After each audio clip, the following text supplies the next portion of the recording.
ವಿಜಯವಾಣಿ ಸುದ್ದಿ ಬೆಂಗಳೂರು ಆವೃತ್ತಿ 2024 ಜುಲೈ 14ನೇ ತಾರೀಖಿನಂದು ಪ್ರಕಟವಾಗಿದ್ದು, ದಿನಪತ್ರಿಕೆಯಲ್ಲಿ ಬಂದ ಮಾಹಿತಿಯು ಈ ಮುಂದಿನಂತಿದೆ. ಸೋಮವಾರ ಸಂಜೆ ನಡೆಯುವ ಸಚಿವ ಸಂಪುಟ ಸಭೆಯ ಮುಖ್ಯ ಕಾರ್ಯಸೂಚಿಯಲ್ಲಿ 20 ವಿಷಯಗಳಿವೆ. ಅವುಗಳಲ್ಲಿ ಅಜೆಂಡಕ್ಕೆ 7ನೇ ವೇತನ ಆಯೋಗದ ಶಿಫಾರಸು ಮತ್ತು ಎನ್ಪಿಎಸ್ ರದ್ದುಪಡಿಸುವ ಬಗ್ಗೆ ರಾಜ್ಯದ ನೌಕರರ 2 ಪ್ರಮುಖ ಬೇಡಿಕೆಗಳು ನಾಳೆ ಸಂಪುಟದಲ್ಲಿ ಚರ್ಚೆಯಾಗಲಿವೆ ಎನ್ನಲಾಗಿದೆ. ರಾಜ್ಯ ಸರ್ಕಾರಿ ನೌಕರರ ಬೇಡಿಕೆಗಳು: 7ನೇ ವೇತನ ಆಯೋಗದ ಶಿಫಾರಸುಗಳ ಅನುಷ್ಠಾನದ ಬಗ್ಗೆ ಚರ್ಚೆ.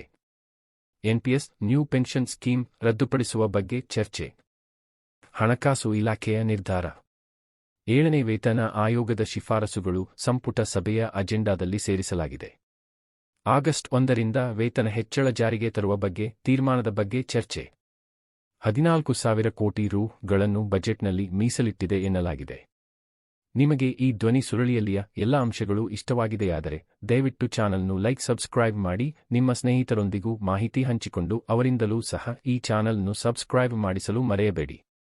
ಈ ಚಾನಲ್ ಹೊಸ ಸದಸ್ಯರನ್ನು ಹೊಂದಿದರೆ ನಮಗೆ ನಿಮ್ಮಿಂದ ಸ್ಫೂರ್ತಿ ದೊರೆತು ನಿಮಗಾಗಿ ನಾವು ಪರಿಷ್ಕೃತ ವೇತನ ವಿಷಯಗಳ ಬಗ್ಗೆ ಹೆಚ್ಚಿನ ಮಾಹಿತಿಯನ್ನು ನಿಮ್ಮಗಳ ಅಪೇಕ್ಷೆಯ ಮೇಲೆ ಮುಂದಿನ ದಿನಗಳಲ್ಲಿ ನಿಮಗೆ ತರಲು ಪ್ರಯತ್ನಿಸುತ್ತೇವೆ. ನಮ್ಮ ಚಾನಲ್ను ನಿರಂತರವಾಗಿ ನೀವು ಬೆಂಬಲಿಸಿ ಮತ್ತಷ್ಟು ಹೊಸ ಮಾಹಿತಿಗಾಗಿ ನಿರೀಕ್ಷೆ ಮಾಡಿ. ಈ ಧ್ವನಿ ಸುರುಳಿಯನ್ನು ಆಲಿಸಿದ್ದಕ್ಕೆ ಅನಂತ ಧನ್ಯವಾದಗಳು.